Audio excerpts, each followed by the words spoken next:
Okay देखो, levy of income tax जब मैं पढ़ा रहा था तो मैंने बताया था सेक्शन 4 इसका चार्जिंग सेक्शन है। कैसा सेक्शन है? Section 4 is the charging section.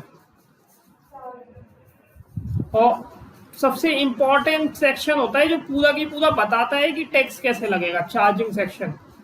Okay, section 4 is the charging section. Income tax is a tax levied on the total income. किसके ऊपर लगेगा? टोटल इनकम के ऊपर। Income tax is a tax levied on the total income of the previous year, पिछले साल की income पे, of every person.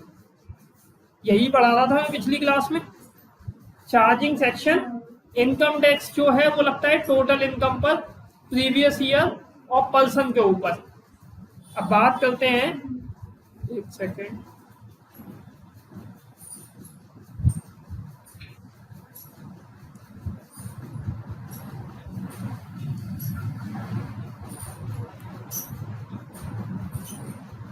और तो किसी ने एक्सेस करने की कोशिश की नहीं अभी। ठीक, ये देखो, section 4 is the charging section of the income tax, and as per the section income tax is a tax levied on the income of previous year। previous year की जो इनकम होती है उसके ऊपर लगता है, ऑफ एवरी पर्सन, हर एक person के ऊपर। पिछली क्लास में हम पर्सन की डेफिनेशन पढ़ते थे, पर्सन की डेफिनेशन पे आ गए थे हम लोग। पर्सन की जो डेफिनेशन दी गई है वो सेक्शन 2 सब सेक्शन 31, ये करा रहा था मैं। पर्सन की डेफिनेशन मैंने बताया था कितनी कैटेगरीज है, 7 categories, 7 categories. The term person includes, person में कौन कौन आएगा? Individual, HUF, company, firm, AOP, BOI, body of individuals को बोलते हैं बीओआई, एसोसिएशन ऑफ पर्सन को बोलते हैं एओपी, चाहे ये इनकॉर्पोरेटेड हो या ना हो, वेदर इनकॉर्पोरेटेड और not. A local authority, local authority में आता है municipal corporation, municipal corporation,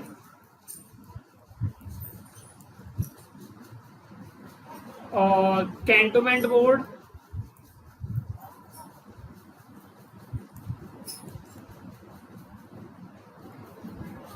cantonment board आता है।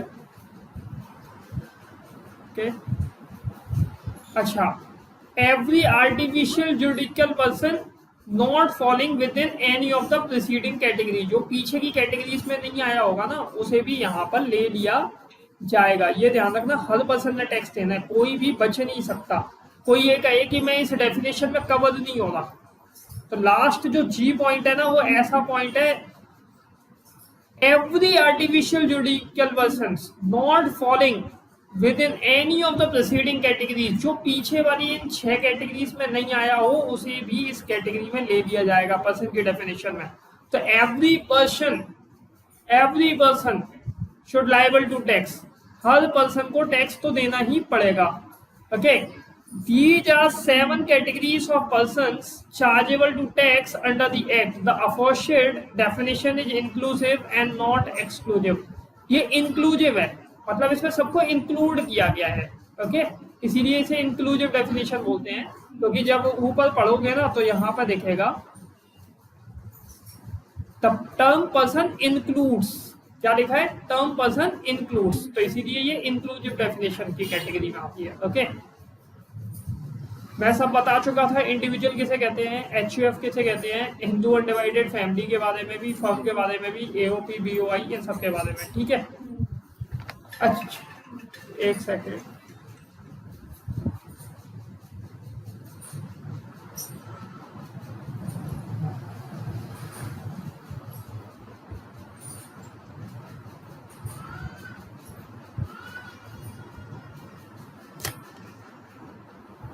हेलो हेलो हेलो, हाँ, अरे गए थे क्या वहाँ? क्या हुआ?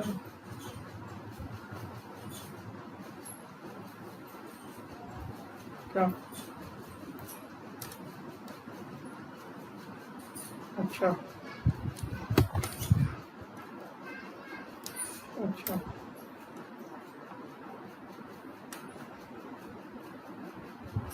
ठीक है, चलो मेरे को बता दो, मेरी क्लास चल रही है अभी, मैं क्लास चल दे दूँ फिर उसके बाद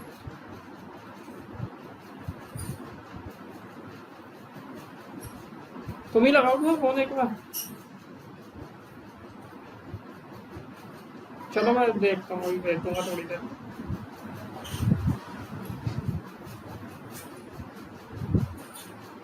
ठीक है बात।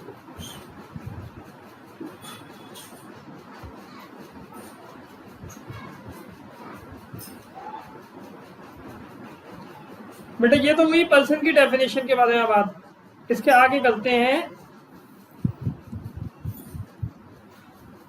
बेटा पैन कार्ड पता है, पैन कार्ड किसे कहते हैं?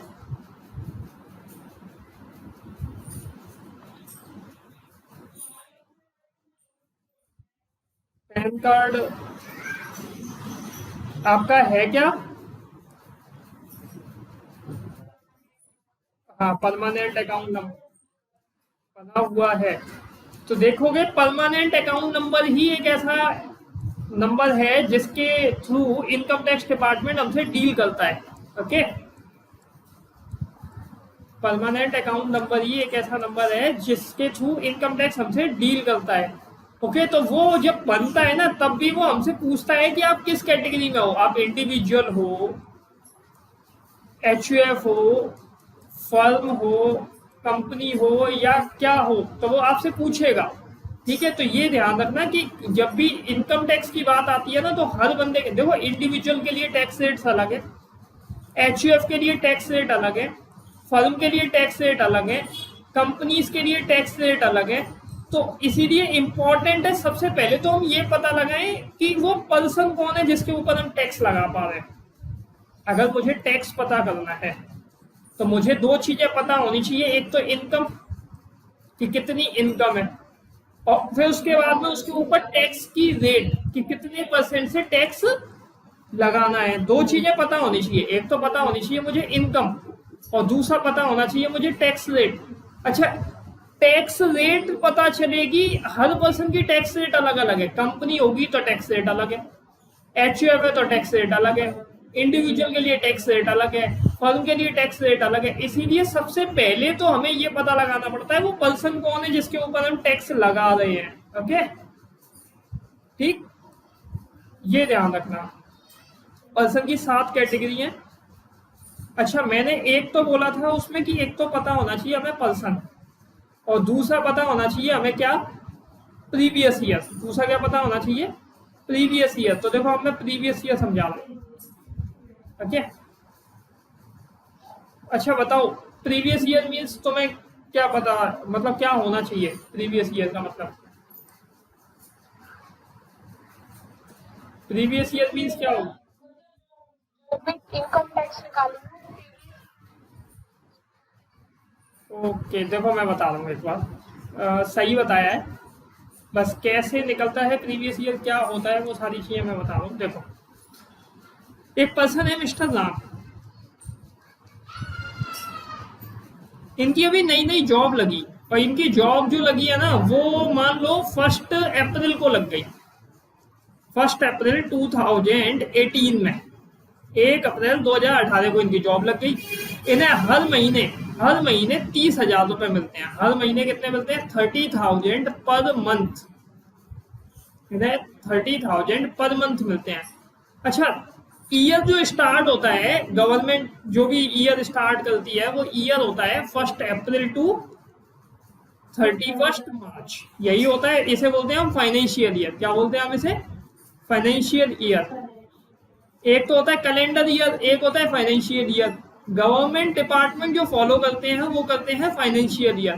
कैलेंडर ईयर जो होता है वो स्टार्ट होता है 1 जनवरी टू 31 दिसंबर। ओके, गवर्नमेंट डिपार्टमेंट में ये ईयर यूज नहीं होगा, इसे बोलते हैं हम कैलेंडर ईयर। इसे क्या बोलते हैं हम? Calendar year. ये कैलेंडर ईयर है।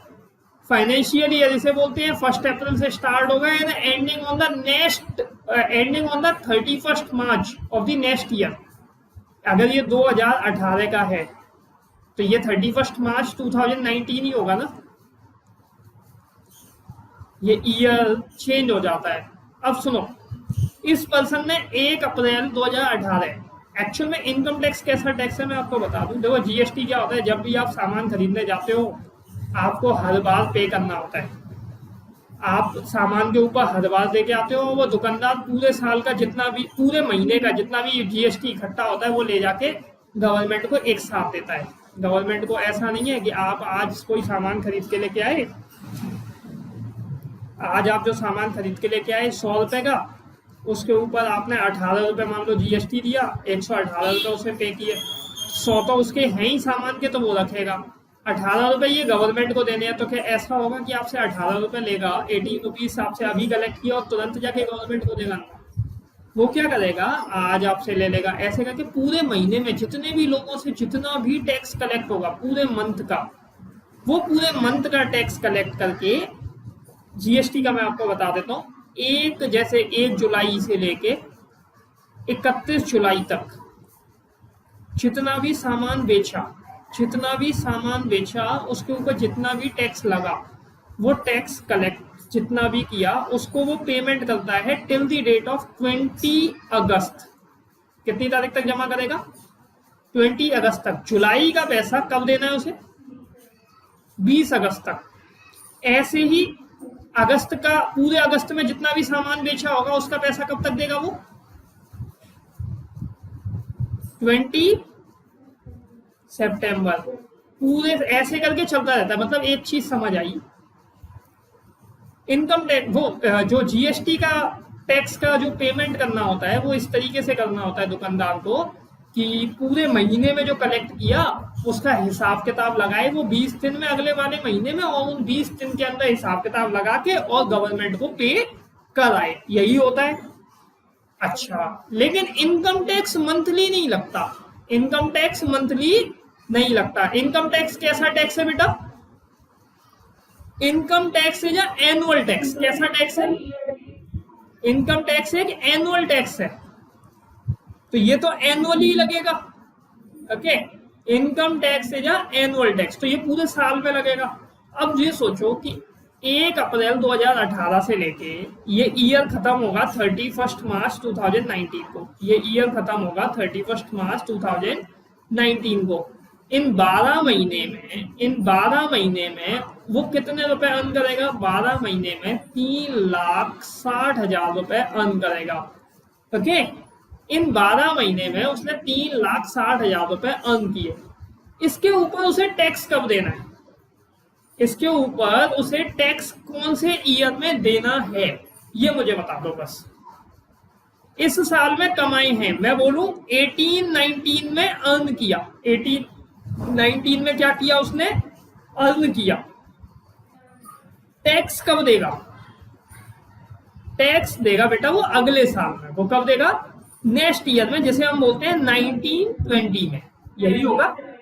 अच्छा, अब देखो इसे इनकम टैक्स में बहुत एक टेक्निकल लैंग्वेज जैसे बोलते हैं, इनकम टैक्स में इसे बोलते हैं जिस ईयर में उसने अर्न किया ना, जिस ईयर में उसने कमाया, उस ईयर को बोलते हैं प्रीवियस ईयर। इसे क्या बोलते हैं? Previous year. अगर कोई तुमसे पूछे ना what do you mean by the previous year, previous year कभी भी ये मत बोलना पिछला साल। प्रीवियस ईयर बोलना the year in which income is earned.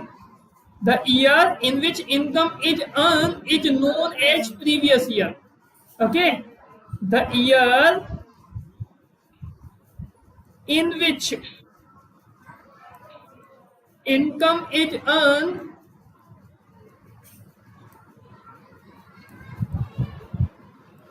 is known as previous year. Known as previous year.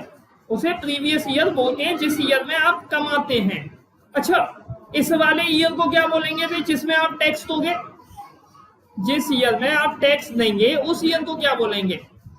जिस ईयर में आपने टैक्स दिया, जिस ईयर में आपने टैक्स दिया, इस ईयर को बोलते हैं असेसमेंट ईयर। इसे क्या बोलते हैं?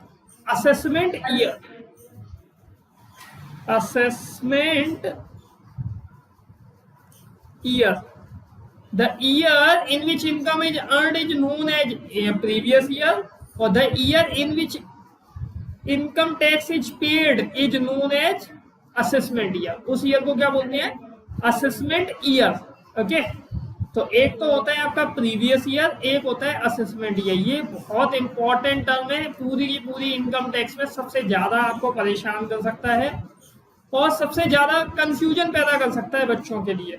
अभी मैं करूंगा, आप देखेंगे कि कैसे ये करता है। मैं पहले लीगल लैंग्वेज जो लिखी हुई है वो मैं समझा देता हूँ। प्रीवियस ईयर की जो डेफिनेशन दी गई है वो दी गई है, प्रीवियस ईयर की जो डेफिनेशन दी गई है वो दी गई है सेक्शन 3 में। किसमें दी गई है? सेक्शन 3 में। मैं तुम्हें एक्ट भी दिखा सकता हूँ, एक्ट में भी डेफिनेशन देख सकते हैं हम लोग चाहें तो। ये देखो इनकम टैक्स एक्ट, और इनकम टैक्स एक्ट में जाएंगे तो हम देखेंगे सेक्शन 3। इनकम टैक्स एक्ट में जाएंगे तो हमें मिलेगा सेक्शन 3। प्रीवियस ईयर को डिफाइन किया गया है। ओके, प्रीवियस ईयर को डिफाइन किया गया है। लेकिन मैं इस लीगल लैंग्वेज को ना पढ़ा के मैं क्या करता हूँ, मैंने जो नोट्स में लिख रखी है वो पढ़ाता हूँ। ओके, देखते हैं। प्रीवियस ईयर देखो, मैं पहले असेसमेंट ईयर भी समझा देता हूँ। Section 2 sub section 9, section 2 clause 9 बोलते हैं इसे। क्या बोलते हैं? क्लॉज 9। ओके, देखो assessment year. Assessment year means the period of 12 months starting from 1st April of every year and ending on 31st March of the next year। मतलब assessment year उस year को बोलते हैं जो स्टार्ट कब होता है? स्टार्ट तो होता है 1 अप्रैल को, स्टार्ट तो होता है 1 अप्रैल को, एंड एंड होता है ending on 31st March of the next year. Okay, assessment year the year in which income is taxed for the previous year। assessment year उस ईयर को बोलते हैं जिस ईयर में इनकम पर टैक्स लगता है। For the previous year, previous year की इनकम जिस ईयर में टैक्स होती है उसे हम क्या बोलते हैं? Assessment year. Okay, assessment year actual में मैं बताऊं, अभी समझाऊंगा असेसमेंट ईयर ही क्यों बोलते हैं इसे। अच्छा, प्रीवियस ईयर की बात करते हैं। प्रीवियस ईयर की बात करें तो प्रीवियस ईयर सेक्शन 3 में सेक्शन 3 में डिफाइंड है। Income earn in a year taxed in next year. Income earn in a year, जिस ईयर में कमाई गई उसके अगले साल में टैक्स लगेगी। The year in which income is earn, okay, is known as previous year. ये लिखा है the year in which income is earn is known as previous year, and the next year जिस ईयर में कमाया, जिस year में कमाया earn किया वो तो प्रीवियस ईयर है। And the next year in which income is taxed is known as assessment year. जिस ईयर में आप टैक्स लेंगे उसे बोलेंगे हम असेसमेंट ईयर। आया समझ? अब देखो मैं क्या करता हूँ, यहाँ इन्होंने एग्जाम्पल लिख रखा है, मैं डायरेक्टली यहाँ समझाता हूँ। ये देखो,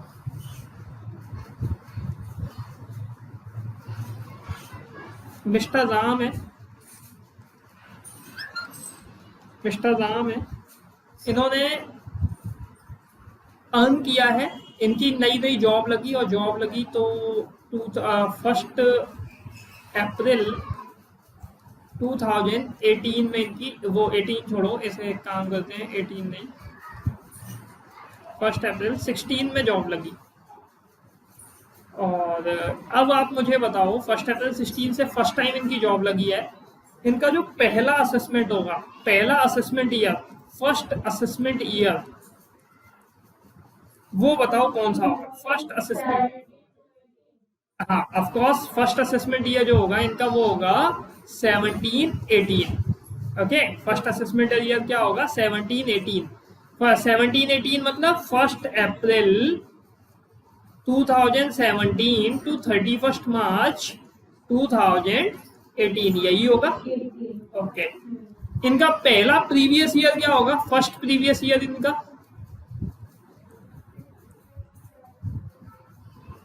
फर्स्ट प्रीवियस ईयर क्या होगा बेटा?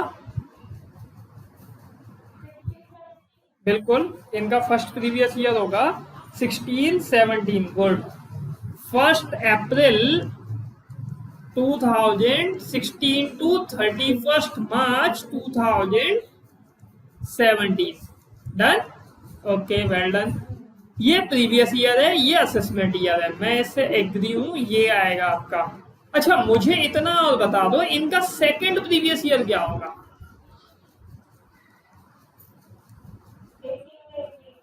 सेकंड प्रीवियस ईयर बेटा क्या होगा? Previous year, good. 17-18, 17-18 बेटा सिंपल सा फंडा। 16-17 में कमाया, 16-17 में कमाया। अगर 16-17 प्रीवियस ईयर है तो इसके लिए असेसमेंट ईयर क्या है? 17-18। लेकिन ऐसा तो नहीं है ना कि इसके बाद कमाओगे नहीं, इस असेसमेंट ईयर में कमाओगे तो सही।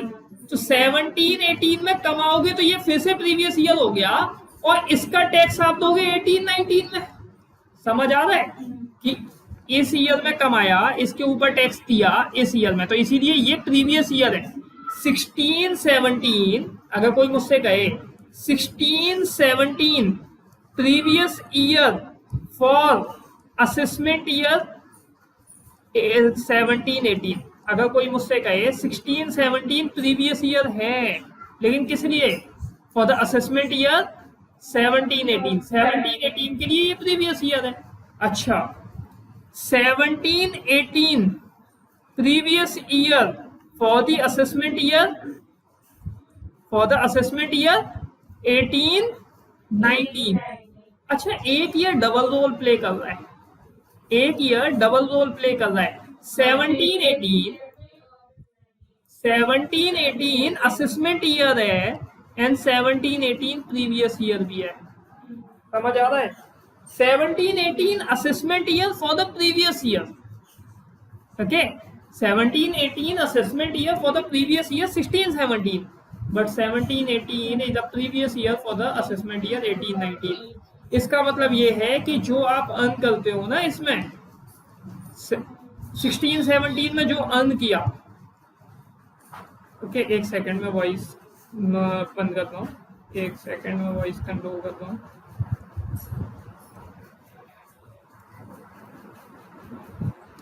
हाँ, ले लेना, अगली बार ले लेना।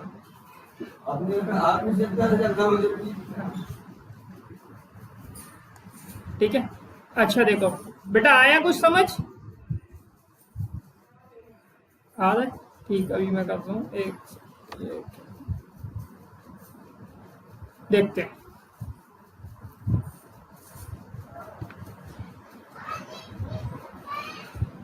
देखो 16-17 में किया अर्न, इसमें जो अर्निंग की है इसके ऊपर टैक्स देंगे इस साल में, ओके, इस साल में टैक्स देंगे, ये सही है। अच्छा, ऐसा तो नहीं है ना जिस साल टैक्स देंगे उस साल कमाएंगे नहीं, जिस साल टैक्स देंगे उस साल भी तो कमाएंगे, तो उस साल में कमाएंगे, तो इसलिए इसे प्रीवियस ईयर फिर से बोलेंगे, क्योंकि जिस साल कमाते हैं उसे हम क्या बोलते हैं? प्रीवियस ईयर बोलते हैं। तो ये प्रीवियस ईयर हो गया। अच्छा, इसका टैक्स हम अगले साल देंगे, इसका टैक्स हम अगले साल देंगे। तो ये एक सबसे इंपॉर्टेंट चीज है कि आपको ये पता होना चाहिए प्रीवियस ईयर क्या होता है, असेसमेंट ईयर क्या होता है। मैं एक क्वेश्चन पूछूंगा, बस मुझे ये बता देना। Mister Ram join a company on 1st April 2017,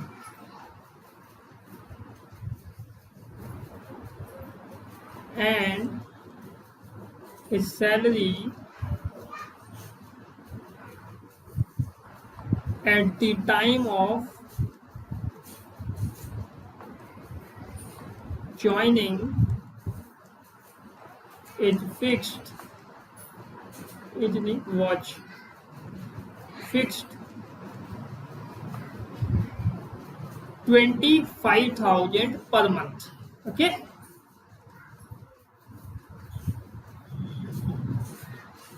His salary increased by 5,000 every year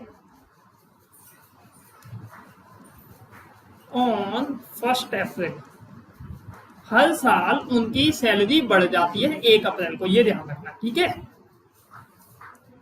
आपको फाइंड करनी है, find the total income for the assessment year, total income for the assessment year 18-19, 18-19 के लिए इनकम पता लगती है। तो देखो मैं बता दूं, जब भी कभी बोले ना असेसमेंट ईयर, क्या बोल रहा है, असेसमेंट ईयर, मुझे 18-19 के लिए पता नहीं लगाना, मुझे कब के लिए पता लगाना है, 17-18 के लिए। ये सबसे इंपॉर्टेंट चीज है, इसके लिए पता लगाना ही नहीं असेसमेंट ईयर। जब भी असेसमेंट ईयर लिखा मिले तो उसके पीछे वाले साल के लिए पता लगाना, ओके। इस 17-18 के लिए पता लगाना, तो 17-18 में तो 25,000 रुपए की सैलरी थी, ओके। तो 25,000 इंटू 12। और बच्चे गलती क्या कर देते हैं, 18-19 के लिए पता लगाएंगे तो वो कहेंगे 1 अप्रैल 17 को ज्वाइन हुआ था, तो 1 अप्रैल 18 को फिर से सैलरी बढ़ गई होगी। ऐसा नहीं होगा। रीजन है कि सैलरी तो बढ़ेगी, ये तो मैं मान रहा हूँ, लेकिन मैंने असेसमेंट ईयर 18-19 के लिए जब कैलकुलेशन कर रहा होता हूँ तो मैं प्रीवियस ईयर की इनकम पता करूंगा, असेसमेंट ईयर नहीं। मैं किसकी पता करूंगा, प्रीवियस ईयर इनकम, क्योंकि कमाया तो इसी साल होगा ना, असेसमेंट ईयर नहीं, ठीक है। तो 17-18 की इनकम 25,000 इंटू 12 मुझे पता करनी थी यहाँ पर, ओके। अच्छा, अगर यहीं पे ये लिखा होता असेसमेंट ईयर की जगह ये यहाँ लिख देते क्या, प्रीवियस ईयर, क्या लिख देते, प्रीवियस ईयर, तो फिर होती 18-19 की इनकम, और वो होती 30,000 इंटू, क्योंकि 5,000 रुपए इनकम बढ़ चुकी होती, फिर मैं ये करता। तो क्वेश्चन में आपने जब भी कभी क्वेश्चन पढ़ोगे तो सबसे पहली चीज तो ये पता लगाओगे कि वो किस ईयर के लिए कैलकुलेशन करवा रहा है, नहीं तो आपसे गलतियां होने के चांसेस बहुत ज्यादा होंगे कि प्रीवियस ईयर लिखा है या वहां असेसमेंट ईयर लिखा है, ओके। और थ्योरी में बहुत इंपॉर्टेंट क्वेश्चन है प्रीवियस ईयर, ओके। अब मैं पढ़ा रहा हूँ बुक से फिर से। इन सिंपल वर्ड्स, अगर मैं बात करूं, in simple words it can be said that income earn during the previous year, जिस ईयर में कमाया जाता है, 1920 में कमाया, इस tax in the immediately following assessment year 2021। 19-20 में तो कमाया है, 19-20 में तो कमाया है, और टैक्स कब देना है, असेसमेंट ईयर 2021 में। लेकिन हाँ, ऐसा नहीं है हमेशा ऐसा होता है, यहाँ कुछ लिखा है सब्जेक्ट टू सम एक्सेप्शंस। ये एक्सेप्शंस अभी मैं कराऊंगा कि कब ऐसा होगा कि प्रीवियस ईयर की इनकम असेसमेंट ईयर में टैक्स ना होगी। जनरल रूल तो यही कहता है प्रीवियस ईयर की इनकम असेसमेंट ईयर में टैक्स होनी चाहिए, लेकिन कुछ केसेस ऐसे भी हैं जहां पर प्रीवियस ईयर की इनकम असेसमेंट ईयर में टैक्स ना होके कुछ उसकी एक्सेप्शन दी गई है, ठीक। अच्छा, यहाँ पढ़ते हैं आगे। फ्रॉम द असेसमेंट ईयर 1989, ये ध्यान रखना, 89-90 ऑनवर्ड्स, इसके बाद से अब हमारे यहाँ जो previous year assessment year follow किए जाते हैं वो फाइनेंशियल ईयर फॉलो किए जाते हैं। क्या किए जाते हैं, फाइनेंशियल ईयर। कोई भी कैलेंडर ईयर फॉलो नहीं कर सकता, ओके। इनकम टैक्स पर्पस के लिए नहीं कर सकते आप। तो from the assessment year 89-90 onwards all assessees are required to follow financial year as previous year for all source of income। जहां से भी वो पैसा कमा रहे हैं उन सभी के लिए उनकी इनकम कैलकुलेशन जो होगी वो फाइनेंशियल ईयर बेसिस पर होगी। उनका ईयर स्टार्ट माना जाएगा 1 अप्रैल को, एंड माना जाएगा 31 मार्च को। डन। अच्छा, एक खास बात, दूसरी एक और चीज सिखाते हैं प्रीवियस ईयर के रिगार्डिंग ही है। मान लो आपकी जॉब लगी, मान लीजिए आपकी जॉब लगी 1 जनवरी 2017 को एक बैंक में। सैलरी है 40,000 पर मंथ। पहली जॉब है आपकी, इससे पहले कहीं कोई जॉब नहीं की है आपने। तो आप मुझे बताइए इनका फर्स्ट प्रीवियस ईयर क्या होगा और इनका फर्स्ट असेसमेंट ईयर क्या होगा, ओके। आप मुझे बताइए इनका फर्स्ट प्रीवियस ईयर क्या होगा और फर्स्ट असेसमेंट ईयर क्या होगा, बेटा बताओ।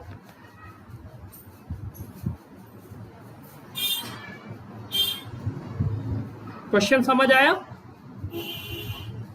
आपकी जॉब 1 जनवरी 2017 को फर्स्ट टाइम पहली जॉब है आपकी, इससे पहले कहीं कोई सोर्स ऑफ इनकम आपके पास था नहीं, पहली जॉब है, 40,000 पर मंथ पे आपकी जॉब लगी है 1 जनवरी 2017 को। आपसे पूछा जा रहा है आपका फर्स्ट असेसमेंट, वो first previous year and first assessment year बताइए।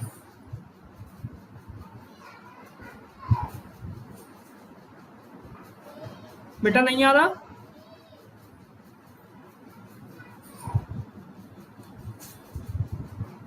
सुबह आ रहा है या नहीं? आवाज नहीं आ रही।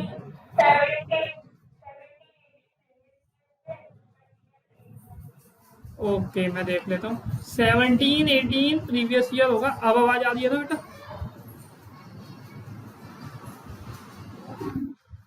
ये देखते हैं। 17, 18 नहीं होगा बेटा, इसका जो होगा प्रीवियस ईयर 1 जनवरी से स्टार्ट होगा एंड एंड होगा 31 मार्च, जो भी आने वाली है। अब देखो जनवरी के बाद में फरवरी और मार्च, वो भी 17 में ही आएगी, 31 मार्च 2017।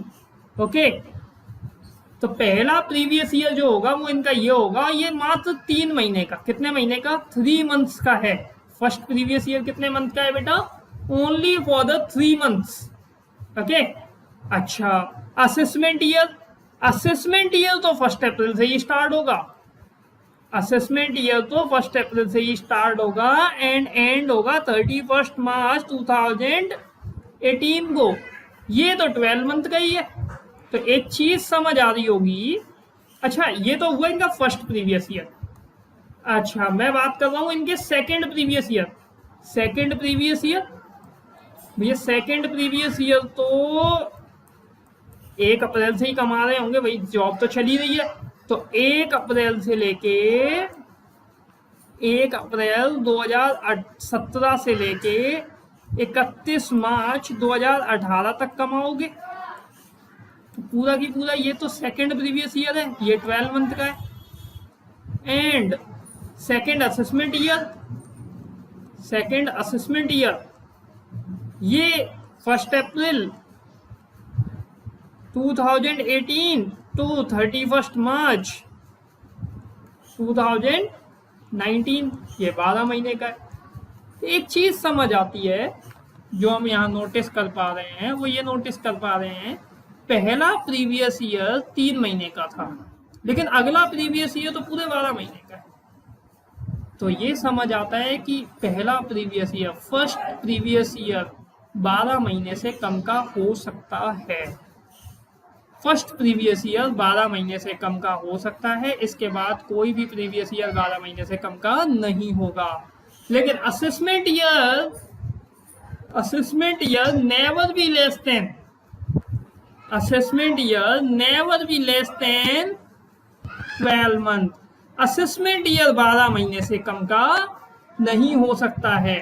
तो ये ध्यान रखो कि आपका जो न्यू सोर्स ऑफ इनकम है, पहला प्रीवियस ईयर हमेशा ध्यान रखो कब से स्टार्ट होता है, जब से आपके पास में सोर्स ऑफ इनकम आई, जिस दिन से आपके पास सोर्स ऑफ इनकम आई उस दिन से लेके अगली जो 31 मार्च आ रही है, जो भी 31 मार्च आ जाए, मतलब जिस दिन से आपकी अर्निंग स्टार्ट हुई उस दिन से लेके जो भी 31 मार्च आ जाएगी, उसी दिन आपका प्रीवियस ईयर पहला वाला एंड हो जाएगा, चाहे 12 महीने हुए हों या ना हुए हों। फॉर एग्जाम्पल अगर मान लो 1 जनवरी 2017 की जगह 1 नवंबर 2017 में अगर ये ज्वाइनिंग हुई होती, तो पहला प्रीवियस ईयर 1 नवंबर 17 से लेके 31 मार्च 18 तक जाता। कब तक जाता? 31 मार्च 18, क्योंकि इसके बाद 18 में ही आता मार्च। तो नवंबर, दिसंबर, जनवरी, फरवरी और मार्च 5 मंथ का आपका प्रीवियस ईयर होता।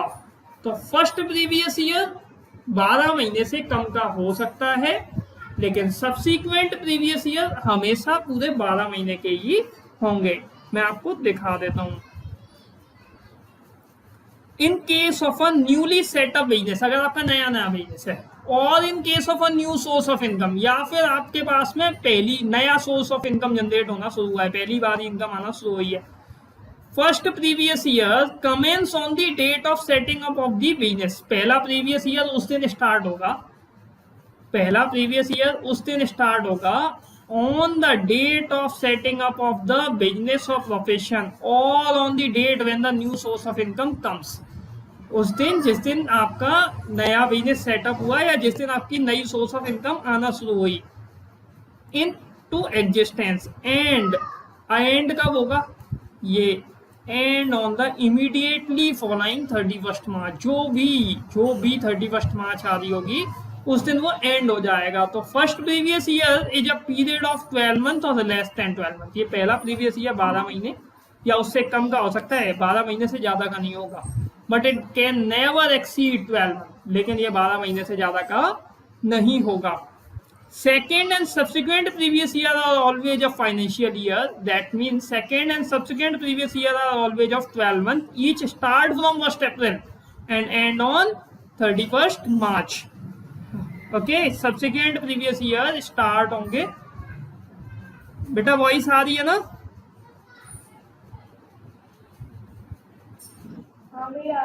ओके, ये समझ आ गया क्या समझाया? बेटा previous year, first previous year जो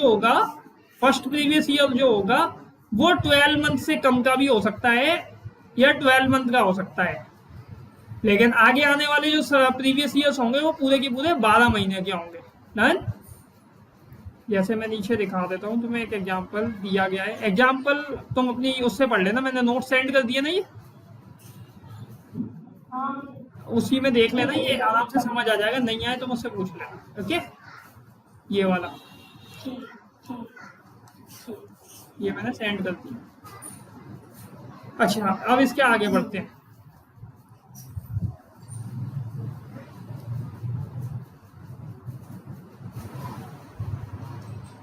ऐसे अभी मैंने तुम्हें एक चीज पढ़ाई, income of a previous year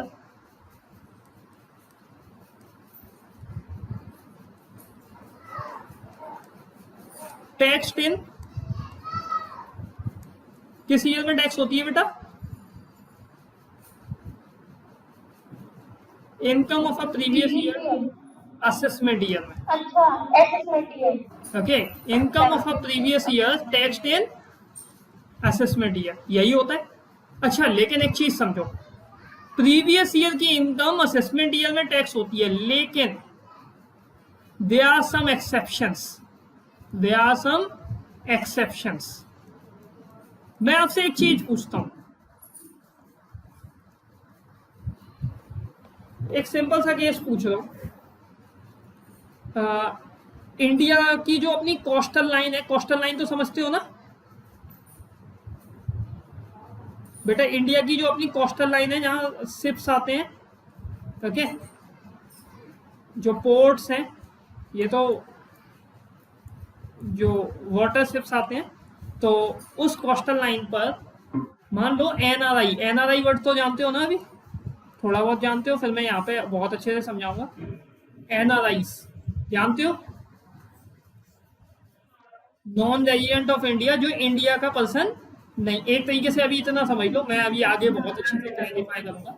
ऐसा पर्सन जो इंडिया का रेजिडेंट नहीं है, वो शिपिंग बिजनेस में इन्वॉल्व है। किसमें बिजनेस में इन्वॉल्व है? Shipping business. उसका अपना शिप इंडिया के पोर्ट पे आया, उसने गुड्स को अनलोड किया, उसके बाद यहां से कुछ गुड्स लोड किए, पैसेंजर्स लोड किए, और वो किसी दूसरी कंट्री के लिए जा रहा है। एक बार बताओ, क्या उसने इंडिया से कुछ पैसा कमाया या नहीं किया? अर्निंग तो की ना, इंडिया से अर्न किया। इंडियन गवर्नमेंट टैक्स लेगी या नहीं लेगी?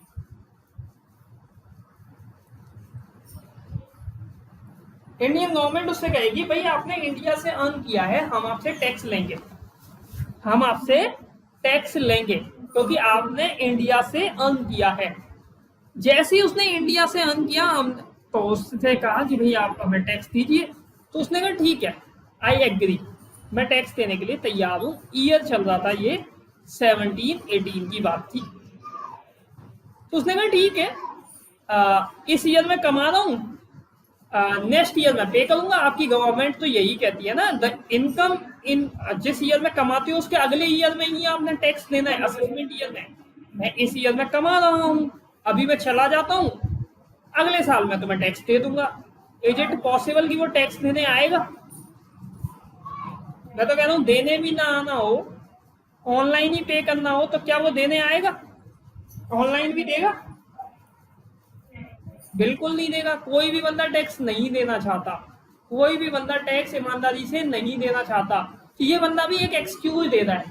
एक्सक्यूज क्या दे रहा है कि भाई मैंने इस साल कमाया, I agree, I ready to pay tax, but according to your income tax act, income of a previous year taxed in assessment year.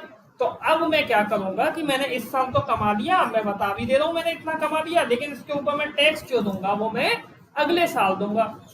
Government of India उसे जाने ही नहीं देगी, क्योंकि गवर्नमेंट ऑफ इंडिया जानती है कि अगले साल इसने नहीं दिया, और अगर हम इसे पकड़ के लाने की कोशिश करें अपने ऑफिसर्स को भेज के विदेश में जाके, जितना टैक्स नहीं उससे ज्यादा तो ये हमारे खर्च करवा देगा।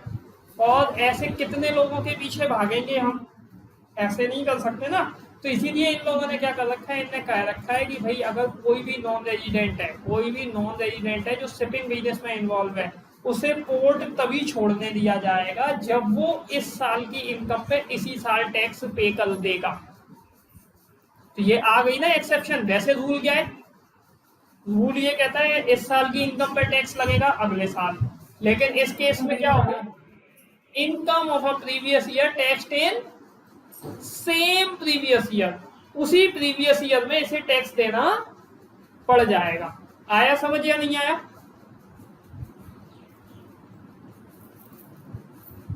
बेटा आया समझ?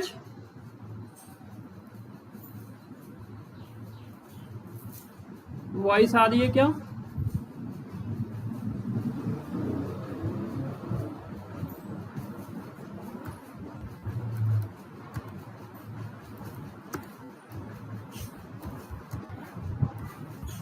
बेटा वॉइस आ रही है?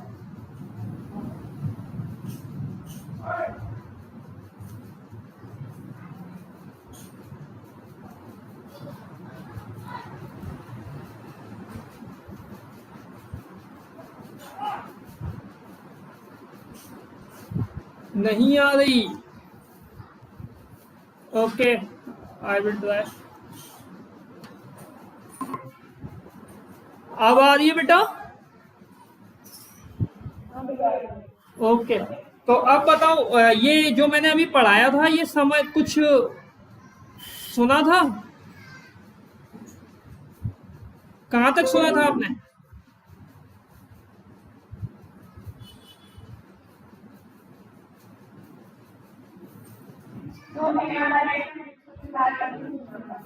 शिपिंग बिजनेस के केस में उसी ईयर की इनकम पे उसी साल टैक्स लगेगा। डन?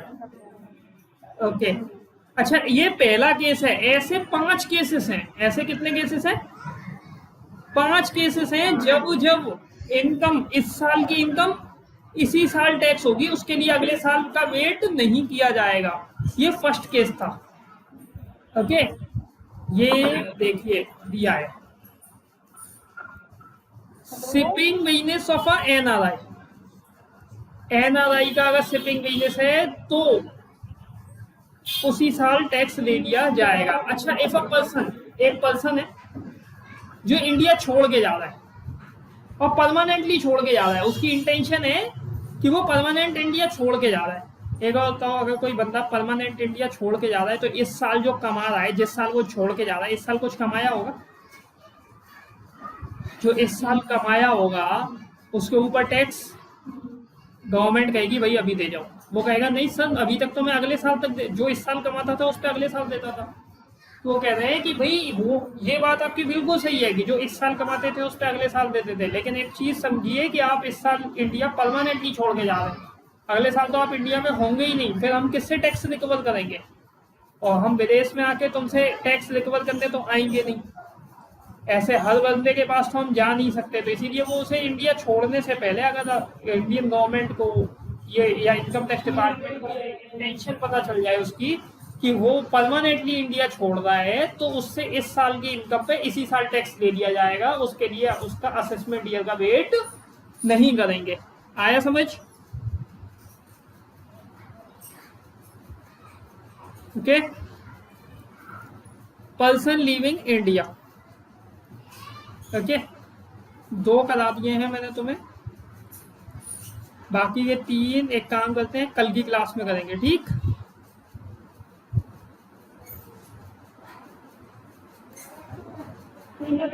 ओके, इतना समझ आ गया? ओके।